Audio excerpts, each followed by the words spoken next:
हर Indian के लिए bank आज एक बेसिक ज़रूरत बन चुका है। सैलरी आती है, ईएमआई जाती है, यूपीआई बिप करता है।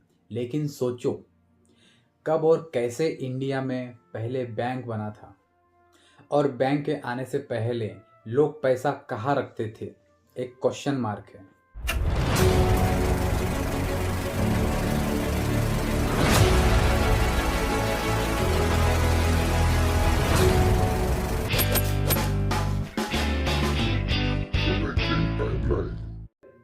Welcome to the banking timeline. मैं हूं पृथ्वी और आज हम समझेंगे the story of Indian first bank and the evolution of the banking in India. Banking से पहले था बार्टर सिस्टम। एक सामान के बदले दूसरा सामान। किसान गेहूं देते थे, बदले में कपड़ा या दूध उनको मिलता था। फिर 600 बीसी के आसपास इंडियन किंगडम ने इंट्रोड्यूस किया coin metal like silver, copper, gold. लेकिन एक बहुत बड़ी प्रॉब्लम थी, पैसा रखने के लिए कोई सेफ जगह नहीं थी। मतलब पहले कोई बैंक नहीं था, तो उनका जो पैसा था वो रखने के लिए उनके पास उनके घर में कोई सेफ जगह नहीं थी। लोग अपना धन साहूकारों के पास और बनियों के पास में रखते थे। कभी इंटरेस्ट मिलता था, कभी रिस्क भी मिलती थी। तो यही से ज़रूरत पड़ी एक ऑर्गेनाइज फाइनेंशियल सिस्टम की, और ये थी बैंकिंग की शुरुआत। 70 के दौर में कोलकाता में बना इंडिया का first bank, bank of Hindustan, founded by the British agency house Alexander and company. अगर आपको ब्रिटिश एजेंसी हाउस क्या है ये जानना है तो आप डिस्क्रिप्शन में दिए लिंक पे टच करके आप उसे देख सकते हो। उस समय कैलकाटा था ट्रेड का हब और ईस्ट इंडिया कंपनी का सेंटर। इस बैंक ने मनी ट्रांसफर, लोन और ट्रेड फाइनेंस शुरू किए। ये था इंडिया का फर्स्ट ऑर्गेनाइज फाइनेंशियल इंस्टीट्यूशन। लेकिन 1830 तक ये बैंक बंद हो गया because of bad loans and agency house crash.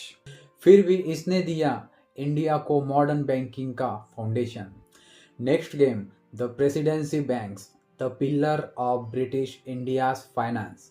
First आई बैंक ऑफ बंगाल, सेकंड आई बैंक ऑफ बॉम्बे, थर्ड आई बैंक ऑफ मद्रास। ये बैंक्स ब्रिटिश गवर्नमेंट के ट्रेड और टैक्स सिस्टम को सपोर्ट करते थे और अपने करेंसी नोट भी इशू करते थे। बैंक ऑफ बंगाल तो एशिया का पहला मॉडल स्टाइल बैंक माना जाता था। इंडिपेंडेंस के बाद इंडिया को एक स्ट्रॉन्ग नेशनल बैंक चाहिए था, तो 1955 में ये 3 प्रेसिडेंसी बैंक मर्ज करके बनाया गया इंपीरियल बैंक ऑफ इंडिया, जिसे गवर्नमेंट ने टेक ओवर करके रिनेम दिया स्टेट बैंक ऑफ इंडिया, मतलब आज का एसबीआई। 1969 और 1980 में इंदिरा गांधी ने टोटल 20 प्राइवेट बैंक्स को नेशनलाइज किए। मोटिव था बैंकिंग फॉर ऑल। पहले बैंक्स सिर्फ सिटीज में थी, उसके बाद में जब नेशनलाइज किया गया सारे बैंक्स को, तो गांव-गांव में उसकी ब्रांचेस खुलने लगी। किसान, मजदूर और छोटे व्यापारी सब बैंकिंग सिस्टम का पार्ट बने। यह था फाइनेंशियल इंक्लूजन का गोल्डन इरा। और 1990 में लिबरेशन हुआ और प्राइवेट बैंक्स जैसे ICIC bank, HDFC bank, Axis bank ने एंट्री ली। टेक्नोलॉजी ने सब बदल दिया। ATMs, debit cards, internet banking, mobile banking, और 2016 के बाद यूपीआई ने इंडिया को डिजिटल पेमेंट लीडर बना दिया। आज हर दुकान, हर गली और हर फोन पे क्यूआर कोड है। पूरा भारत हो गया डिजिटल इंडिया। 600 बीसी में कॉइन और 1770 में बैंक ऑफ हिंदुस्तान, बाद में 1955 में एसबीआई और आज यूपीआई। ये सफर सिर्फ बैंकिंग का नहीं, इंडिया का विकसित भारत का सिंबल है। From barter to bank to Bharat digital, this is the timeline of our economic journey.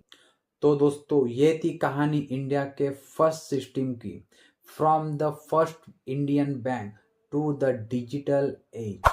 अगर वीडियो पसंद आई हो तो लाइक करो, शेयर करो और चैनल द बैंकिंग टाइमलाइन को सब्सक्राइब करना मत भूलिएगा।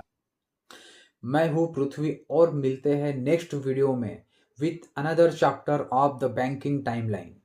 नमस्कार।